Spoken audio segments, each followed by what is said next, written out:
এতিয়া ৰাজীৱ সদায়ও গায়ক আৰু ময়ো গায়ক। তেতিয়াহ'লে কেনেকে ৰাজীৱ সদিয়াৰ গানৰ পৰা মই ললো বা মোৰ পৰা কোনোবাই ললে, এইটো সম্ভৱ হ'ব নোৱাৰে। ৰিচেণ্টলি কিবা কাৰণত হয়তো ৰাজীৱে ভালকে পোষ্টটো পঢ়ি নাচালে বা তেনেকুৱা হ'ব পাৰে। মই এতিয়া ৰাজীৱৰ কথা নকওঁ, আমি যথেষ্টখিনি দুখ পাইছো, সুখ পাইছো। ক'ব পাৰে, একো নাই। যিটো জিলেলে জিলেলে গানটোক লৈ আচলতে যথেষ্ট চৰ্চা হৈছে।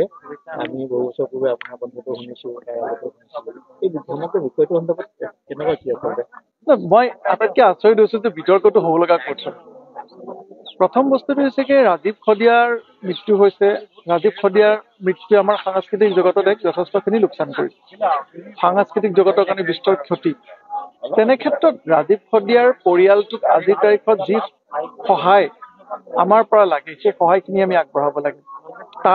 তাকে নকৰি যদি আমি অনাহক যিবোৰ বিতৰ্ক এইবোৰ যদি টানি আনো, গতিকে এই বস্তুটোৱে আচলতে ৰাজীৱ সদিয়াৰ যি মৃত্যু মানে তেখেতে জাতিটোৰ কাৰণে আজি তেখেত যথেষ্টখিনি কৰিছে, গান গাইছে যথেষ্টখিনি। গতিকে তেওঁৰ মৃত্যুত আমি শোকমৰণ হোৱাৰ লগতে তেখেতৰ পৰিয়ালটোকো আমি আজিৰ তাৰিখত সহায় কৰিব লাগে আৰু আগন্তুক সময়লৈকে সহায় কৰি গৈ থাকিব লাগে।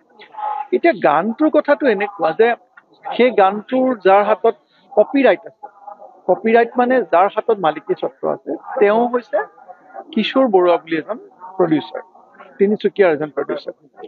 মই কথাখিনি আচলতে ক'ব খোজা নাছিলো যদিও মই কৈ দিলো, এটলিষ্ট যাতে মানুহে গম পায়। কিশোৰ বৰুৱাই সেই গানটো ৰাজীৱ সদিয়াকো গোৱাইছিলে আৰু সেই একেটা গানকে মোকো তেখেতে গোৱাইছিলে, য'ত যিজন কম্পজাৰ আছিলে সঞ্জয় আৰু এলবাৰ্ট বুলি এজন কম্পজাৰ আছিল। এতিয়া ৰাজীৱ সদায়ও গায়ক আৰু ময়ো গায়ক। গতিকে তেনে ক্ষেত্ৰত মই কি গম পাওঁ যে সেই গানটোৰ মালিকী স্বত্ব কিশোৰ বৰুৱাৰ লগত আছিলে। গতিকে যিজনে সেই মালিকী স্বত্বটো লৈছে, তেওঁৱে যদি মোৰ প্ৰযোজক হয়, তেওঁৱে যদি ৰাজীৱ সদিয়াৰো প্ৰযোজক আছিলে, তেতিয়াহ'লে কেনেকে ৰাজীৱ সদিয়াৰ গানৰ পৰা মই ললো বা মোৰ পৰা কোনোবাই ললে, এইটো সম্ভৱ হ'ব নোৱাৰে। গতিকে সেইটো ভুল বুজাবুজি এটা হৈছে, সেইটো মই আঁতৰাই দিছো। আৰু ৰাজীৱ সদিয়াৰ লগত আমাৰ সেইটো কথা আগতে 15 বছৰ আগতে হৈছে, যেতিয়া গানটো ৰিলিজ হৈছে। ৰিচেণ্টলি কিবা কাৰণত হয়তো ৰাজীৱে ভালকে পোষ্টটো পঢ়ি নাচালে বা তেনেকুৱা হ'ব পাৰে। মই এতিয়া ৰাজীৱৰ কথা নকওঁ, আমি যথেষ্টখিনি দুখ পাইছো, সুখ পাইছো। এইখিনি সময়ত ৰাজীৱ হেৰাই গৈছে, সেইটোৱে আমাৰ কাৰণে বহুত ডাঙৰ খবৰ। সেই পোষ্টটোত মই লিখিছিলো আমাৰ গান বুলি। মই মিডিয়াৰ যিসকল বন্ধু আছে তেখেতসকলক সেই পোষ্টটো দেখুৱাবলৈ মই অনুৰোধ জনালো। তাত লিখা আছে আমাৰ গান বুলি। আমাৰ আৰু মোৰ মাজত নিশ্চয় পাৰ্থক্য আছে। গতিকে যিসকলে সেই বস্তুটো লৈ পেলাই কন্ট্ৰভাৰ্চি কৰিব বিচাৰিছে, তেখেতসকলে ভালকে যদি পোষ্টটো পঢ়ি চায়, তাত আমাৰ শব্দটো লিখা আছে। আৰু তাৰ তলত ৰাজীৱে যেতিয়া কথাটো কৈছিলে, পিছত মই ৰাজীৱক লগে লগে ফোন কৰি কৈছিলো যে ৰাজীৱ, মই তাত আমাৰ গান বুলি লিখি থৈ দিছো। আৰু হয়তো ৰাজীৱে সেই কমেণ্টটো ডিলিট কৰিবলৈ পাহৰিলে বা তেনেকুৱা কিবা এটা হ'ল, কিন্তু সেইটো অলৰেডি মই ৰাজীৱক কৈ থৈ দিয়া আছিলে। আৰু এটা কথা যে আজি যিসকল ব্যক্তিয়ে বিভিন্ন ধৰণে সমালোচনা কৰি আছে, এজনৰ পিছত এজন শিল্পীক ধৰিছে, তাত এটা বস্তু আমি চিন্তা কৰিব লাগিব যে ৰাজীৱ সদিয়া ঢুকুৱাৰ দিনা তাৰ আগৰ পৰাই মোৰ লগত কণ্টেক্ট আছে। ৰাজীৱৰ মোৰ লগত যথেষ্টখিনি ভাল। ঢুকুৱাৰ 4 ঘণ্টা 5 ঘণ্টাৰ পিছতে প্ৰথম পোষ্টটো মোৰ পৰা গৈছিলে। ছ'চিয়েল মিডিয়া পোষ্টটো যদি আপোনালোকে চাই, সেইটো আজিও আছে। প্ৰথম পোষ্টটো মোৰ পৰা গৈছিলে। কিন্তু যিসকল ব্যক্তিয়ে তাত গৈ দিনে ৰাতিয়ে ফটো দিলে, তেখেতসকলৰ ছ'চিয়েল মিডিয়া পোষ্টটো এবাৰ চালে আপোনালোকে গম পাব যে তাৰ 48 ঘণ্টাৰ ভিতৰতো তেখেতসকলৰ পোষ্ট এটা নাছিলে। তাৰ পিছত কিন্তু তেখেতসকলৰ আৱেগ অনুভূতি ক'ৰ পৰা আহিলে, সেইটো খুব প্ৰশ্ন সুধিবলগীয়া বিষয়। ৰাজীৱ সদিয়া ডাঙৰীয়া জীয়াই থাকোতে সেই ব্যক্তিসকলে কিমান তেখেতসকলৰ কাৰণে কৰিলে, তেখেতৰ পৰিয়ালৰ কাৰণে কৰিলে, সেইটোহে প্ৰশ্নৰ বিষয়। আজি তেখেত ঢুকাই যোৱাৰ পিছত নিজৰ ৰাজনৈতিক লাভালাভৰ কাৰণে তাত গৈ যদি কোনোবাই ফটো দিয়ে, নিজৰ ৰাজনৈতিক লাভালাভৰ কাৰণে তাত গৈ যদি কোনোবাই ভাত বনোৱা হয়, নিজৰ ৰাজনৈতিক লাভালাভৰ কাৰণে যদি তাত 1.5 লাখ 2 লাখ মানুহ ৰাজীৱক ভাল পায়, অসমীয়া মানুহ তাত গৈ সেই মানুহখিনিৰ ওচৰত যদি তেখেতে তাত নেতা হ'বলৈ হয়, তেতিয়াহ'লে এইটো কিমান এটা সমীচীন কথা, সেই কথাটো অসমৰ ৰাইজে আজিৰ তাৰিখত বুজি পায়। তেনে ক্ষেত্ৰত আমি আগৰ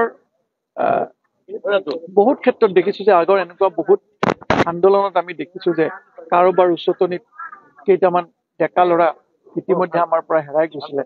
কিন্তু সেই ডেকা ল'ৰাকেইটাৰ পৰিয়ালবৰ্গক কিন্তু সেই নেতাসকলে আজিৰ তাৰিখত লগত নাই। সেই নেতাসকলে ডেকা ল'ৰাকেইটাৰ পৰিয়ালবৰ্গক এৰি দিলে। আপোনালোকে গৈ পৰিয়ালবৰ্গক যদি প্ৰশ্ন কৰে, তেখেতসকলে ক'ব যে আমাক যিটো তেখেতসকলে সেইখিনি সময়ত কৰিলে, আজি সেই মানুহবিলাকে আমাক এৰিলে, আমাৰ ফোনো নধৰে। গতিকে মই ভাবো যে শিল্পীক সদায় শিল্পী হিচাপে থাকিবলৈ দিব লাগে। শিল্পীৰ লগত ৰাজনীতিক কেতিয়াও একাকাৰ কৰিব নালাগে। শিল্পীক শিল্পকৰ্মত ব্যস্ত থাকিব দিব লাগে। অসমৰ ৰাইজে প্ৰতিজন শিল্পী হিচাপে ভাল পায়।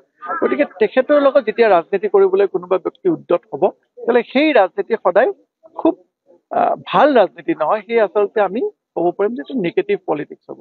গতিকে মই অনুৰোধ জনাওঁ, অসমবাসী ৰাইজে সকলো বস্তু চাই আছে, অসমবাসী ৰাইজে সকলো বস্তু দেখি আছে। ৰাজীৱ খদিয়াৰ প্ৰতি আমাৰ যিখিনি কৰ্তব্য জীয়াই থাকোঁতে কৰিবলগীয়া আছিলে, সেইখিনি আমি কোনোৱে নকৰিলোঁ। আমি দেখিছোঁ কোনো ৰাজনৈতিক নেতাই নকৰিলে, যিসকলে আজিৰ তাৰিখত তাত গৈ প্ৰশ্নবোধক চিন মাৰিছে। কিন্তু অসমৰ মাননীয় মুখ্যমন্ত্ৰী ডক্টৰ হিমন্ত বিশ্ব শৰ্মা ডাঙৰীয়াই ৰাজীৱ খদিয়াৰ পৰিয়াললৈ 5 লাখ টকা অনুদান লগে লগে আগবঢ়াইছে। সেই কথাটো সংবাদ মাধ্যমে ইতিমধ্যে প্ৰকাশ কৰিছে, অসমৰ ৰাইজেও জানে।